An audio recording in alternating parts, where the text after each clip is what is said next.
Assalamualaikum warahmatullahi wabarakatuh. Kepada yang terhormat, Bapak Dr. Andes Budiantoro MA, selaku dosen pengampu mata kuliah Etik UMB, perkenalkan, saya Stiani Widiarti, salah satu mahasiswi Universitas Mercu Buana Jakarta, Fakultas Ekonomi dan Bisnis, Program Studi Akuntansi. Pada kesempatan kali ini, saya akan mempresentasikan sebuah materi mengenai potensi diri. Berikut pokok bahasan yang akan saya bahas pada presentasi kali ini. Yang pertama, apa itu potensi? Yang kedua, ciri-ciri potensi diri. Yang ketiga, jenis-jenis potensi diri. Dan yang terakhir adalah cara mengembangkan diri. Apa itu potensi? Menurut saya, potensi adalah kemampuan tersembunyi yang ada dalam diri seseorang. Mengapa saya katakan demikian? Karena tidak semua orang mengetahui bahkan memahami apa potensi yang ada dalam diri mereka masing-masing. Berikut pemaparan potensi menurut para ahli. Yang pertama, berdasarkan KBBI. Potensi diartikan sebagai suatu kemampuan yang mempunyai berbagai kemungkinan atau harapan untuk dikembangkan lebih lanjut, baik itu berupa kekuatan, daya, ataupun kesanggupan yang diperoleh masyarakat secara langsung ataupun melalui proses yang panjang. Kemudian menurut Majdi, tahun 2007, potensi adalah serangkaian kemampuan, kesanggupan, kekuatan, ataupun daya yang mempunyai kemungkinan untuk bisa dikembangkan lagi menjadi bentuk yang lebih besar. Bentuk ini biasanya diperoleh melalui pembangunan untuk kesejahteraan dalam kehidupan masyarakat.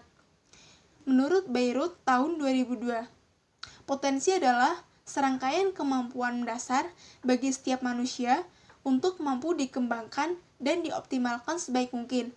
Pengoptimalan ini dilakukan atau dilaksanakan melalui pekerjaan, usaha, dan pembangunan. Dapat disimpulkan bahwa potensi adalah kemampuan yang dimiliki oleh seseorang terhadap dirinya sendiri sehingga perlu untuk dioptimalkan sebaik mungkin. Ciri-ciri potensi diri. Yang pertama, senang dan luwes. Senang belajar dan selalu melihat kekurangan dirinya, dan tentu mempunyai sikap yang luwes. Kedua, pemberani. Tidak takut melakukan perubahan secara total untuk perbaikan. Yang ketiga, sikap tulus. Mempunyai sikap yang tulus dan bukan kelicikan. Yang keempat, tidak egois. Tidak menyalahkan orang lain maupun keadaan. Rendah hati. Menerima kritik dan saran dari orang lain. Dan yang terakhir yaitu optimis. Berjiwa optimis, tidak mudah putus asa, dan rasa tanggung jawab ada padanya. Kemudian, jenis-jenis potensi diri. Yang pertama, kemampuan sosiologis.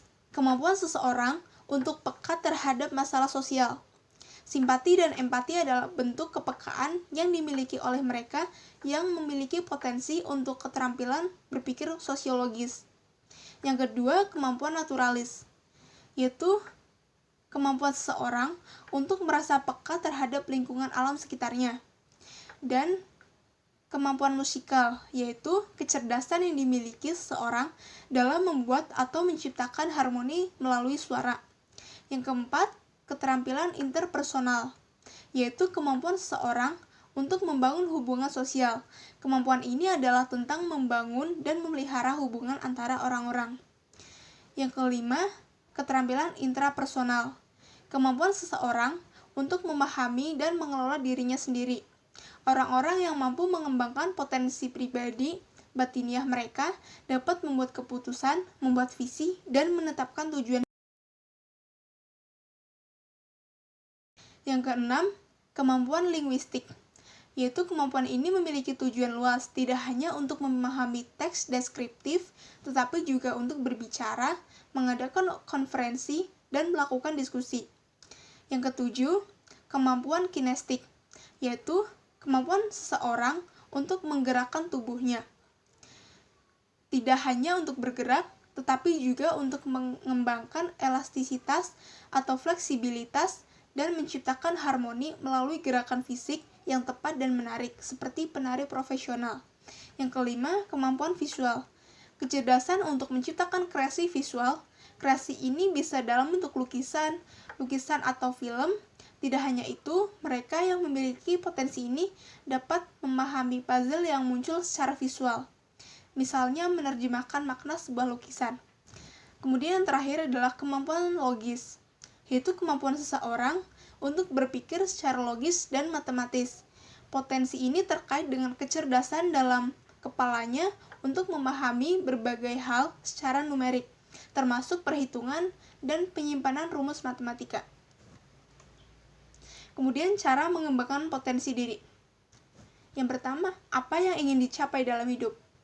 Tentunya adalah tujuan yang jelas. Tujuan hidup yang akan menjadi titik di mana kita merasa utuh dan berhasil dengan sempurna. Yang kedua, besarnya upaya mencapai tujuan. Seberapa besar upaya mencapai tujuan tersebut? Jika berupaya dengan sebaik mungkin, maka potensi diri akan keluar dengan sendirinya dalam upaya tersebut. Kemudian, sudah yakin dengan kemampuanmu? Apakah kita sudah yakin dengan kemampuan kita?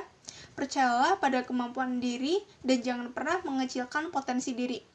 Apapun kemampuan yang kita miliki harus kita kembangkan, harus kita gali, sehingga kita akan dapat memunculkan potensi baru dan dapat mengembangkan potensi tersebut agar lebih baik. Kemudian, apa motivasi terbesar dalam diri kita? Motivasi adalah sesuatu yang akan membuat kembali hidup. Jadi motivasi juga sangat penting dalam pengembangan potensi diri kita. Kesimpulannya adalah berusahalah memahami diri sendiri secara utuh. Pada dasarnya, semua orang memiliki potensi diri, meskipun tidak semua orang menyadari hal ini di dalam diri mereka. Bukan orang lain, namun diri sendirilah yang harusnya paham dan menemukan potensi tersebut di dalam diri. Mulailah menggali dan memahami diri sendiri, agar bisa menemukan dan mengembangkan potensi diri yang ada pada diri. Sudah saatnya kamu menyadari bahwa sesuatu dalam dirimu sangat kuat dan ajaib, melebihi hal-hal eksternal yang mempengaruhi menari seperti boneka. Bangun dan wujudkan mimpi Anda, atau orang lain akan menggunakan Anda untuk mewujudkan mimpi mereka. Jadi, percayalah pada kemampuan dan potensi diri sendiri. Terus introspeksi diri dan terus berkarya. Sekian, kurang lebihnya mohon maaf. Saya akhiri presentasi kali ini. Wassalamualaikum warahmatullahi wabarakatuh.